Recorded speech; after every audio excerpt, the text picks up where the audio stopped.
are joined by Deputy White House Chief of Staff Stephen Miller, one of the sharpest minds in this White House, the policy maestro extraordinaire.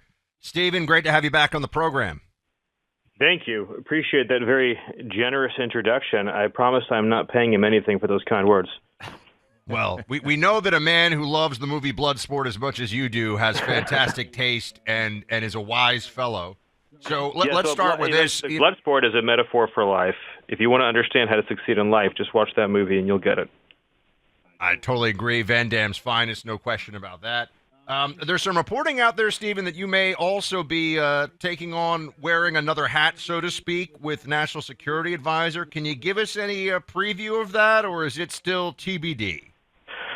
Right now, we're all just focused on supporting Secretary of State Rubio, who is a very good and close friend of mine, in his role right now, dual-hatted as Secretary of State and as the head of the National Security Council. And so all of our energy here in this building and across the administration is focused on supporting Secretary Rubio, again, someone whom not only have I become very close friends with, but I've had a chance to see him working up close and personal these last 100 days, and also even before then. And he's really phenomenal, and the president made absolutely the right choice by giving him this responsibility. He is Secretary Rubio, as well as, I believe, interim National Security Advisor, and also acting administrator of USAID, I think, at this point, right? So he's taken on a bunch. Don't forget he's in charge of the National Archives, too. Oh, that's right. Yeah. Yes. No, that is a lot.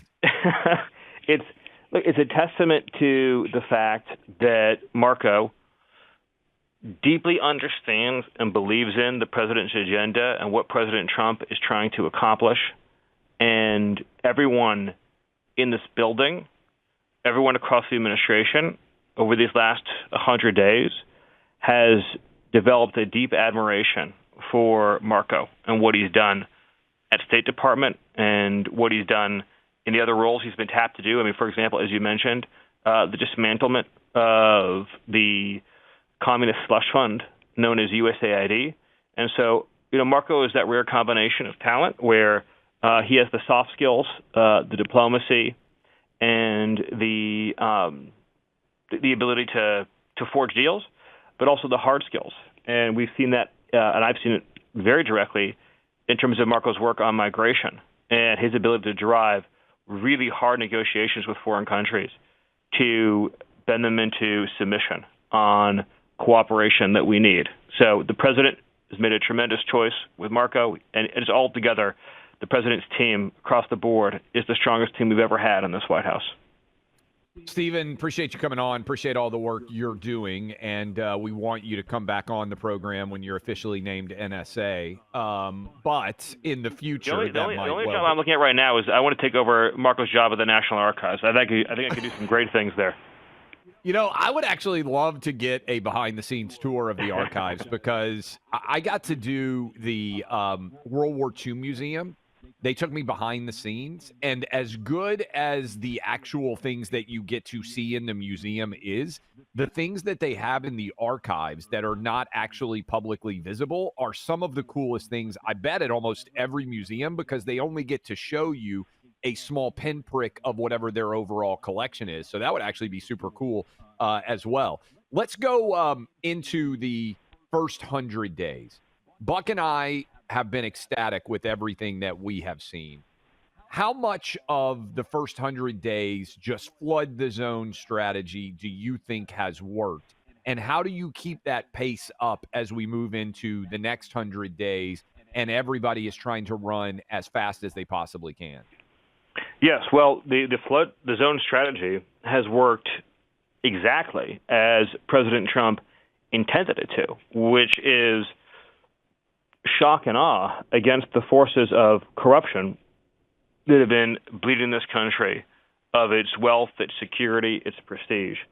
The worst mistake you can make when you are fighting the deep state, the radical left, and their outside supporters, the communists, the NGOs, the crazy judges, is to spend a year debating and deliberating and discussing a decision that everyone knows needs to get made, that everyone understands has to happen, because all you're doing is giving the opposition time to develop a resistance battle plan, in time to engage in asymmetric bureaucratic warfare through leaks, through manipulation, feeding information to the ACLU, feeding information to crazy judges, feeding information to radical Democrats on Capitol Hill.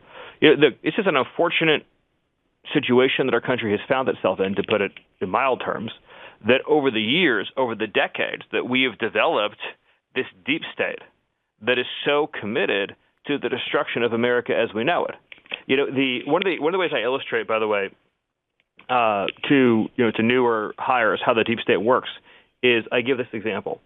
If you had good news and you emailed it to 1,000 federal career bureaucrats, the odds of it leaking are 0%. Like, it would never go out anywhere. Total operational security and secrecy. If you sent an email that contained one thread that could be used to say, get an injunction against the policy by the ACLU, it would leak in literally 1 second. So in other words, you are running an operation of federal bureaucrats that in many cases are trying to do everything they can to slow you down and halt your progress. And all the things that bureaucracy has been working on are all the things that President Trump ran against: censorship, radical gender ideology, critical race theory, the weaponization of the justice system, the weaponization of the intelligence system.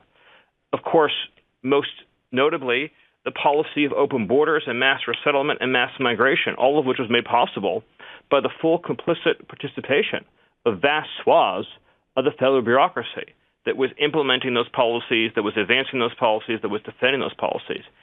And not to mention the war state and the push to constantly try to perpetuate conflict around the world instead of solving conflict around the world. So President Trump inherited a historic mandate, a battleground landslide, the likes of which we have never seen before, to implement all these programs that he campaigned on. And that is why he has moved with such force, intention, and speed to fulfill his mandate and his obligation and his promise to the American people. We're speaking to Stephen Miller, Deputy White House Chief of Staff. And Stephen, we know that because of his status as a special government employee, the plan all along has been for Elon Musk to phase out of the sort of day-to-day of DOGE. And I believe that's coming up later this month.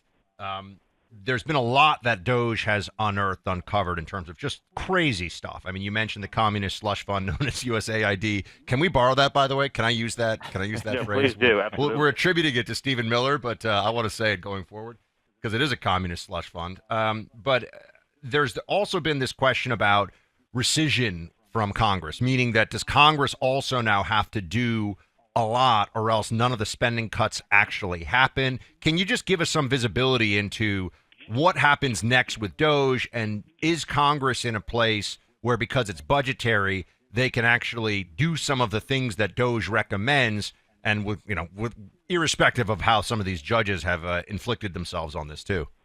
Well, like so many things, the answer is all of the above, in the sense that a lot of these savings are self-executing automatic. So, for example, when federal employees resign or retire and take the payout, the so-called fork in the road email that went out, all of those savings are accrued automatically. You don't need to go to Congress. That all happens automatically. You fire federal workers, or federal workers are it's called a reduction in force.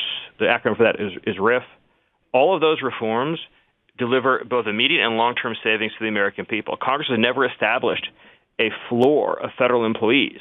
It just grew and grew and grew and grew on its own. And so those are going to be enormous and immense savings for the American people. When you have agencies or functions of government that were created through executive action and that can therefore be terminated by executive action, again, those are all savings that are going to be immediate, that are going to be automatic, they're going to be long-lasting. A lot of the discretionary grant spending to diversity, equity, and inclusion policies, for example, Congress never authorized any of that spending in the first place. And so you can save an enormous amount of money just through administrative and executive action. Now, there are additional programs that were that were created through previous bills that are going to be rescinded, both in the reconciliation bill. So, for example, the reconciliation bill is going to cut a lot of the wasteful Biden spending. And so you're going to see a lot of permanent savings as a result of that. And then there's also opportunities. You mentioned rescissionist packages, and that's something that OMB is actively looking at in terms of what are the packages of cuts that you can send to Congress that would get privileged consideration, so they wouldn't be subject to the filibuster and could get cut with a Republican vote. So we're looking at everything to lock in these savings and make them permanent.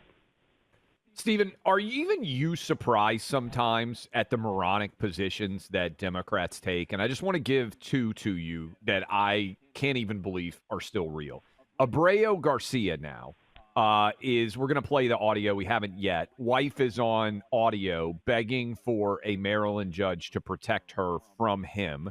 And there is a report out there in the courts that she said he could kill her and get away with it. The video from the Tennessee Highway Patrol just went public of him being a human trafficker. That was up on Fox News last night. You have Democrats going down to El Salvador to visit him. The last time I think I saw you in person, Stephen, was at the University of Alabama where Trump spoke and where he was going to the Georgia game. And then absolutely everybody goes insane last night when he says, hey, as long as I'm president, there aren't going to be men competing in women's sports. It's not only they're wrong on issues. Are you astounded by the ways that they choose to fight on issues? I still can't get over it.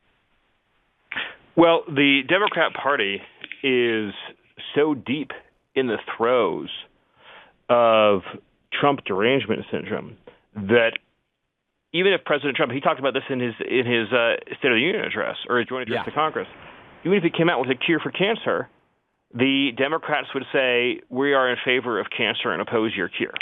So they're so disconnected from the needs of the American people. They're so disconnected from the oaths they took upon assuming office or their obligations to serve the American people that when President Trump deports an illegal alien gangbanger and MS-13 who is a wife-beater human trafficker, they leap to the defense of that alien and demand his return and freedom in the United States, as though this is the highest priority for the Democrat Party, is the freedom of foreign terrorists on American soil.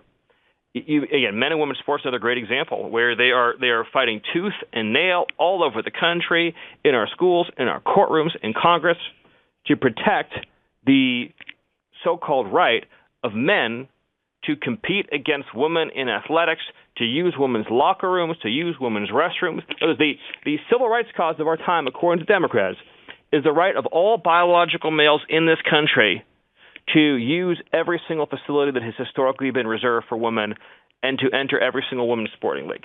So this is what the Democratic Party is today. I mean, it's a ship of lunatics.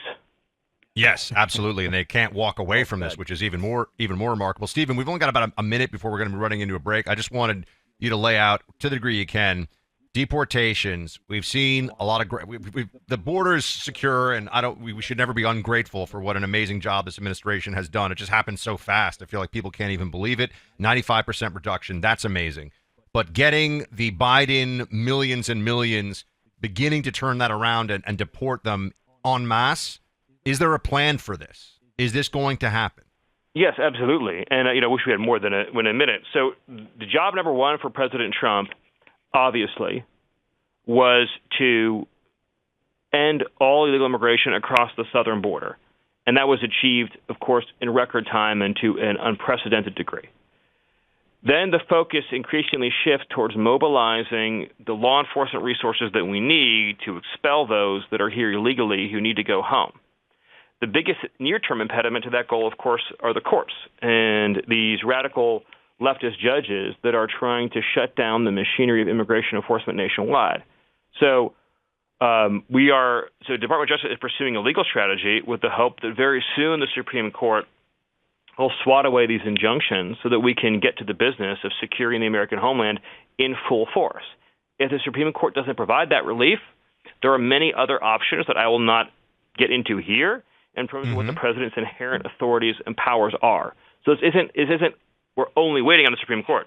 It is the Supreme Court hopefully do the right thing, or we have many other options at our disposal. At the same time, we're ramping up many other efforts that will be essential to achieving mass deportation. So that includes, for example, enrolling state and local law enforcement nationwide in assisting and supporting the deportation effort. And that's going to be an increasing feature and focus of what we're doing. We're going to get National Guard more engaged in putting them into immigration enforcement roles in a domestic law enforcement setting, which is allowable under the 287G program that's used for state and local law enforcement as well. And we're going to also be working, as we are right now, with Congress to pass legislation, the reconciliation bill, that will more than double the number of deportation officers working in the federal government, more than double the number of deportation beds available to the federal government, and increase by leaps and bounds the number of deportation flights that are available to the federal government. So the reconciliation bill is also going to be essential in allowing immigration and customs enforcement to do their job. We have a whole series of strategies as well to expand self-deportation. I think you've already seen a lot of self-deportation from this country based on all the reports that we've gotten. We're going to be putting that into hyperdrive as well, too, and many more strategies that we'll talk about next time. But as all this begins to come online and gets put into effect, you are going to see the removal numbers begin to explode. Fantastic. Stephen Miller from the White House, thanks so much. We appreciate you being with us. Thank you. Protecting yourself and your family at home is job number one for all of us, but you need the right tools, and you can get them from Saber, S-A-B-R-E. Saber makes the number one pepper spray trusted by law enforcement. Saber's pepper gel projectile, shaped like a pistol or rifle, depending on the model, fires off a pepper gel projectile that's targeted and goes a longer distance than you'd think, making it very effective at deterring an intruder. This is the best available on the market for a pepper launcher. I'm telling you, these are fantastic. Clay and I have both trained with them. But there are so many Saber non-lethal safety products for you, for your home. Go to saberradio.com to check them out. Start with the pepper launcher. Get yourself a pepper gel or pepper spray. Saberradio.com. You'll save 15% when you go today. S-A-B-R-E radio. Saberradio.com. Or call 844-824-SAFE. 844-824-SAFE.